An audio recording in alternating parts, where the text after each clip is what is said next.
Hey everybody, this is the Ohio guys. I'm Mansell Young, guest speaker from Chicago, and this is Christopher Sabat. How are you doing today, Christopher? Good, thank you. So, I have a few questions here for you. What's it like working in an industry today? Wait, I'm not supposed to do that, am I? That's like No, what the people on the other side of the camera do. it's fine. You can do whatever you want. You're Christopher Sabat. Oh yeah, you're right. So, what was the question again? What is it like working in an industry today? It's pretty rad. No, working in the industry, it's cool. I mean, if you're speaking about the anime industry, it's certainly great to be working in the anime industry somewhere close to Funimation, since they seem to have absorbed all existing anime up into a ball, and they spit it out all over the place. So it's definitely good to be somewhere close to them. It's as far as the video game business is concerned, Dallas is also a really good place to be too. Um, we've had a lot of luck with game companies really trusting us to do a lot of their voiceover work, and we're beginning to prove that you don't have to necessarily go out to California to get kick-ass voiceover for your games. Right. What is your favorite anime that you've worked on? Um, it's a cheesy answer, but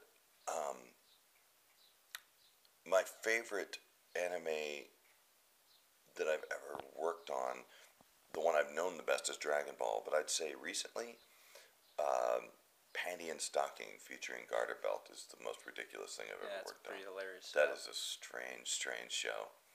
There's some people who really like that show too, and I feel very sorry for them. No, I'm kidding. It's a ridiculous show. I'm glad I got to work on it. Considering it cleaned out the video game awards this year or this past year, what was it like working on Borderlands 2? That was awesome. The guys at Gearbox are really cool, and they really did a nice job collaborating with us, and really trusted us to help them make some good casting decisions. Um, and when we first went into it, we knew they had a large cast, and I mentioned right off the start that I'd really like to use as many people as possible, and they were a little concerned at first, I think, because when you get into having such a large cast, it can be dangerous, especially when it comes to calling people back in for pickups or, and I think the part of them, in a way, they weren't sure if there were that many people in Dallas to fill up such a huge cast, but I think we proved to them that it could work, and we have such a great relationship with them now. We love it when they come in. As you know, we've still been working on some downloadable content for it, which you've seen already. Yeah, it was a great experience all around. The writer for that game, Anthony Birch, I don't know if you guys are familiar with him. Anthony is known for a series called Hey Ash, What You Playin'? I don't know if you've ever seen that, HAWP, look it up. Super genius dude. And he wrote all the scripts for Borderlands 2, and they are hysterical, and as an actor, they're really fun and easy to read too. Right. So, great experience all around. Okay. Out of the characters you played, who would you want to be in real life if you had to pick, and you could mix it up? Let's see. It wouldn't be bad to be Vegeta, except he really is very short and doesn't have a lot of friends. It'd be sweet to be Garter Belt, because he's huge, and he gets to hang out with hot chicks all day. Let's see. And Saigo would be pretty fun, because he can kill people with his camera, and that would be kind of sinister and awesome. I think I'm going to go with... Man, that's such a hard choice. I think I'm going to stick with Garter Bell. Garter Yeah, Bell? yeah, I'd be Garter Bell. That's a cool choice. No one would mess with me. Is there anything that's been recently announced or that's coming out soon that you could talk about? Actually, yeah, we're really excited. We've had some to do with the Aliens Colonial Marines game that Gearbox is releasing. We've been helping them on some extra content, and also I'm really excited that Loco Cycle is about to be released. I don't know if you're familiar with that title. It's a title from Twisted Pixel, the guys who did Splosion Man and Missplosion Man and Comic Jumper.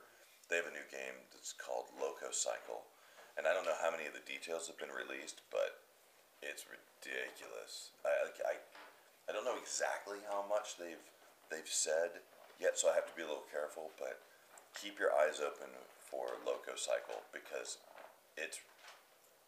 I can't even explain how ridiculous it's going to be when you find out all the information about what is involved in that game, like the actors they cast, and it'll blow your mind.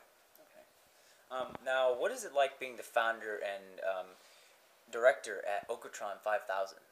Well, it's awesome because I get to be my own boss, but it's also a curse because as anyone who is really involved in running their own business, or actually actors even qualify for this, you kind of go through a little bit of contractor guilt all the time. Independent contractor guilt means you always feel like you have to be working.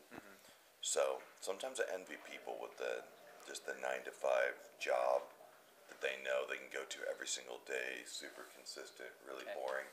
But yeah, it's awesome. We get to, the cool thing about working at Okatron and working with the guys is, firstly, I get to pick and choose the people I work with, and they're always cool.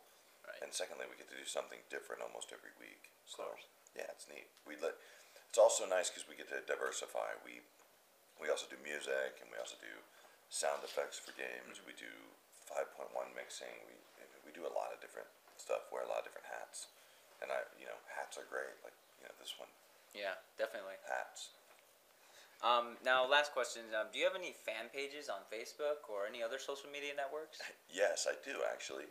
I have a fan page on Facebook, and I got it right when they offered they first started offering up the Facebook like personal pages or whatever I forgot what they actually were calling them, where you could pick your own name for it. So I ended up getting. It's really egotistical, and it wasn't meant to be. I just thought it'd be really funny. Facebook.com/best voice ever, which is really it sounds a lot loftier than it is, right. But I thought it'd be memorable at the very least. Definitely. All right. Thank you. This has been the Ohio Guys. I'm Ansel Young. This is Christopher Sabat. I am. And we'll see you next time.